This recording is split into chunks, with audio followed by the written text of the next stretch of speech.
कर रहा था, वो लाइव देख रहा था और वो देखने के बाद मुझे पूरा यकीन हो गया कि इंशाअल्लाह इस बार ओखला के अंदर बदलाव करेंगे। इंशाअल्लाह ओखला के अंदर यकीनन एक तब्दीली आने वाली है। मैं बड़े ही ईमानदारी के साथ ये बात कहना चाहता हूँ। मैंने सपा भाई को कभी मिला नहीं, कभी देखा नहीं, ना तो कभी फोन के ऊपर बात हुई। अब आप ये सोचेंगे कि जिस शख्स को हमने देखा नहीं, जिस शख्स से हमें कभी बात नहीं की, हमने कभी उनसे मुलाकात नहीं की, न फोन पे बात की, तो कैसा मजलिस इत्तेहाद और मुस्लिमीन ने एक ऐसे उम्मीदवार को टिकट दे दिया ओखला से जिसे हम मिले भी नहीं है। यकीन मानिए, जब ये बात सामने आई कि दिल्ली से चाहे वो हुसैन साहब हो या सपा भाई हो, इनके बारे में हमने जब पूरी मालूमात हासिल की, एक बात हमें समझ में आई, हमें इलेक्शन में एक पैगाम भी देना है। अगर सपा भाई जैसे लोगों के साथ अगर मजलिस नहीं खड़े रहेगी तो यकीन मानिए उनके साथ कोई खड़े रहने वाला नहीं है। हमने ये देखा है, आज अगर इतने सालों से वो जेल में है, वो सलाखों के पीछे है, तो किस लिए? क्या किसी की जमीन हड़पी है? क्या कोई बड़ा जुर्म करके वो अंदर गए हैं? क्या किसी का पैसा लूटे हैं? मेरे भाई, अगर उस दिन वो ना होते तो शायद मंजर कुछ और होता। अगर वो आज अंदर है तो कहीं ना कहीं इस बात का एहसास करिए, सोचिए कि वो अगर अंदर है तो आप बाहर है। वरना हो सकता था कि वो शख्स बाहर रह सकता था, अंदर आप में से कोई और जेल की सलाखों के पीछे सालों साल अपनी जिंदगी गुजार रहा होता। हमने सपा भाई के दो छोटे छोटे मासूम बच्चों से जब मैं मिला, यकीन मानिए आज रात में घर में सोते वक्त 1 मिनट के लिए अपनी आंखें बंद करिए, तसव्वुर करिए कि 4.5 साल से ये बच्चे अपने बाप के दीदार के लिए तरस रहे हैं। छोटे बच्चे, तसव्वुर करिए उस बाप की कैफियत जो हर रोज जी कर भी जेल में मरने जैसी जिंदगी गुजार रहा है। कैसी उसकी तड़प होगी कि मैं अपने दोनों लाडलों को कब देख पाऊंगा, कब उन्हें गले से लगाऊंगा। वो बच्चे, तसव्वुर कर ले मेरे भाई, यहाँ कोई हुल्लड़बाजी करने के लिए, कोई हंगामा बर्पा करने के लिए ये महफिल नहीं सजाई गई है। बहुत संजीदगी के साथ हमें इस बात का ख्याल करना है। जब पुजारी से पूछा गया, ये इलेक्शन महज 2 ही सीटें मजलिस लड़ा रही है। हम चाहते तो 20 लड़ा सकते, 25 लड़ा सकते, 40 लड़ा सकते, देश में नफरत, लेकिन मेरे भाई आंकड़े मायने नहीं रखते हैं।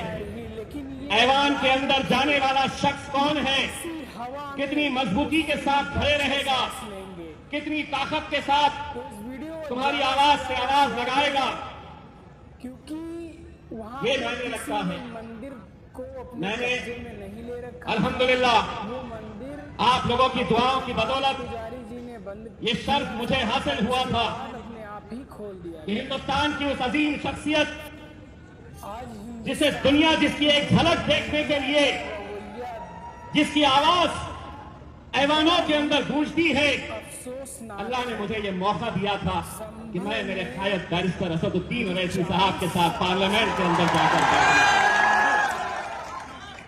वो शर्फ मुझे हासिल हुआ था। मुस्लिमों ने अल्लाह की मर्जी रखा है। बड़ी दोबारा मुझे मौका नहीं मिला, वहाँ के जब लेकिन पूछा गया मुझे मालूम है उन्होंने कहा दो की ताकत क्या होती है। पंडित नहीं था पूजा वहां पे कितने और बैठे हुए हैं, कोई मायने नहीं रखता है। जंगल का हिसाब तो तुम जानते ही हो। जंगल में कभी भी गिनती गीदड़ों की, शेर, बकरियों और कुत्तों की गिनती नहीं होती है। शेर कितने हैं ये देखे जाते हैं। बहुत तकलीफ होती थी उन्हें कि एक शेरवानी से तो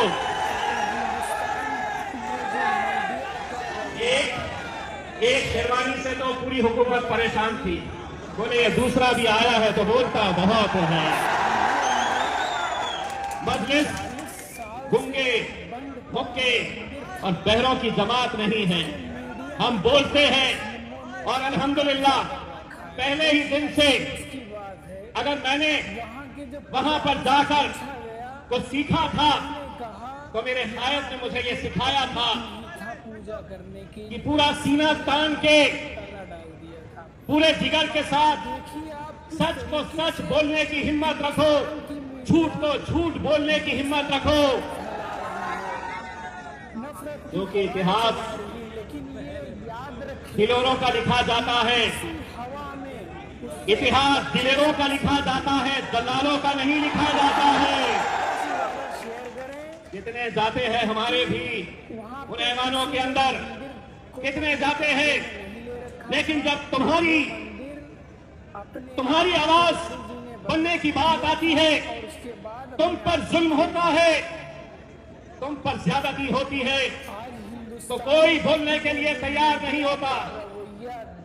लोग परेशान थे कि पहली मर्तबा पार्लियामेंट के अंदर आया और नरेंद्र मोदी की आंखों में आंखें डालकर बोल रहा है।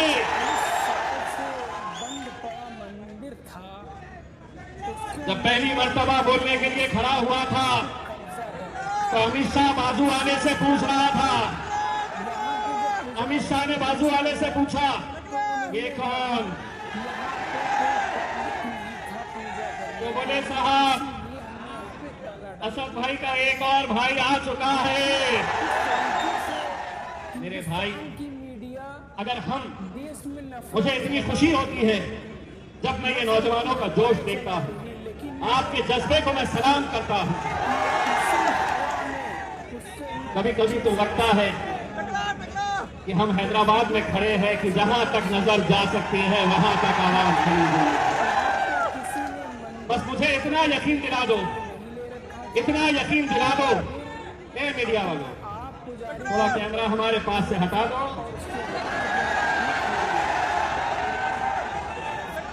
शिफा भाई को कितने लोग वोट करने वाले हैं, हाथ ऊंचा करके दिखा दो। वहां दिखाओ। हमारे चेहरे में कुछ नहीं लिखा है, उनके हाथों में है जो भी है। 5 तारीख के दिन इंशाल्लाह यही हाथ उठेंगे और जुल्म के खिलाफ एक पैगाम हम देंगे। जुल्म के खिलाफ एक पैगाम पूरे हिंदुस्तान के अंदर हम देंगे। सारों की बेल हो जा रही, सारों की जमानतें हो जा रही है। एक बात मैंने पहले ही जलसे में कहा था, आज एक बार फिर से दोहरा रहा हूं। शिफा भाई, आप ये मत समझिए कि आप अकेले जेल में हैं। यहाँ जितने लोग हैं 5 तारीख तक इन्होंने सबने अपना नाम तस्दीर कर लिया है। बोलो तुम्हारा नाम क्या है? मेरा नाम क्या है? भाई का नाम क्या है? मेरे भाई, दिल्ली के अंदर 2 सीटें हमें दे दे मेरे भाई। इतने जिगर के साथ पूरे हिंदुस्तान के अंदर मजलिस देखिएगा, फिर कैसा कारनामा अंजाम देगी।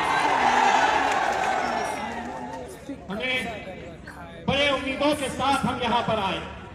वहाँ के जो पूजा ये जो मीडिया वाले हैं हमसे इतनी मोहब्बत करते हैं, बोले कोई लड़ रहे। मैं बोला इन्हें तकलीफ इस बात की भी होती है 10 कई को लड़े, इतने सारे सीधा कई को लड़े, 2 लड़े तो तकलीफ, 20 लड़े तो तकलीफ। तुम्हारी तकलीफ तुम्हारे साथ, फैसले हम करेंगे। तुमको जो मीडिया पे चलाना है, जो मीडिया का इंटरव्यू हो रहा था, असद भाई से एक ही सवाल किया जा रहा था, आप दिल्ली के किसी ने मंदिर दंगाइयों को टिकट दे रहे हैं। रखा था, वाह मंदिर वाह रे मोदी तेरा कानून। उसके बाद अपने आप ही खोल दिया। अगर ये दंगाई है तो एक बात अच्छी तरह से में जो कान खोल के ओखला की आवाम से सुन लो। बड़ा ही अगर तुम अफसोसनाक मेरे इन भाइयों को दंगाई कह रहे हैं तो जिस पार्लियामेंट के अंदर हम बैठते थे वहां पर हमने दहशत गर्दों को भी बैठे हुए देखा। कौन थी? बड़ी ही अफसोस की बात है। तुम्हें मालूम है कौन थी वो? मैं नाम क्यों नहीं ले रहा मालूम क्या? क्योंकि आधा मैं बोलता हूँ, आधा तुम बोलते हैं। मीडिया वालों को क्या मिलता है तो बाबा जी का, वरना तो है पुलिस वाले हमसे मोहब्बत करने वाले। जो बोले इसको भी अंदर, इसने उसको ऐसा बोला, हम कहाँ बोले, आधा हम बोले आधा ये बोले। ना हमारा कुछ होता ना इनका कुछ होता। मेरे भाई, मैं सिर्फ आप लोगों से इतनी इंतजार करना चाहूंगा, ये जोश को बरकरार रखिए मेरे भाई। कहीं ऐसा ना हो कि 5 तारीख के दिन आप वोट करने के लिए निकले, आपको बहलाने बहकाने, आपको खरीदने की भी कोशिश की जाएगी मेरे भाई। लेकिन इस बार आपका, आपके घर वालों का एक एक वोट, मैं तो ये कहूंगा कि शिफा भाई से ज्यादा उन 2 मासूम बच्चों को देखकर आपको पतंग की निशानी के ऊपर मोहर लगाना है मेरे भाई। 8 तारीख के दिन जब नतीजे आएंगे हम तो आपके बीच में नहीं रहेंगे, लेकिन अगर किसी ने हमसे पूछा कि कैसी थी ओखला की आवाम, तो हमें ये कहने पर मजबूर मत करना कि दिखने में तो इंसान थे लेकिन ज़मीर मर चुका था। ये मौका हमें नहीं देना मेरे भाई। मुझे पूरा यकीन है कि आप इस बार मजलिस को कामयाब करेंगे और पूरे हिंदुस्तान के अंदर ये पैगाम पहुंचाएंगे कि हम मजलूमों के साथ खड़े रहेंगे, पूरी ताकत के साथ खड़े रहेंगे। किसको जो भोंकना है भोंकने दो, मजलिस खड़े रहेगी और इंशाअल्लाह आप लोग हमारा साथ ऐसे ही देते रहेंगे। बहुत बहुत शुक्रिया आपको।